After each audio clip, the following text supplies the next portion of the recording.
తెలంగాణ వద్దనుకున్న వాళ్ళు, తెలంగాణను రానియకుండా కుట్ర చేసిన వాళ్ళు, వీళ్ళు మీడియాలో ఉన్న మిత్రులు కూడా చాలామంది, వాళ్ళకి ఇప్పుడు కోతికి కొబ్బరి చిప్ప దొరికినట్టయింది. ఇక కేసీఆర్ మీద వీలైనంత కక్ష తీర్చుకుందాం, రాసి రాసి చెప్పి చెప్పి అని ఉన్నాయి లేని ఆడు మాట్లాడినవి కూడా రాసి సంతోషపడుతున్నారు. పడనేయండి, ఏం కాదు, కేసీఆర్ లక్ష చూసి వచ్చిండు.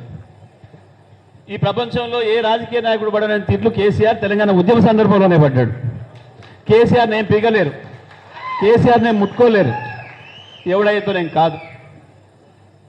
నిన్న మొదలైంది, నిన్న మళ్ళీ మొదలైంది, ఇక ఇప్పుడు మొదలైతుంది.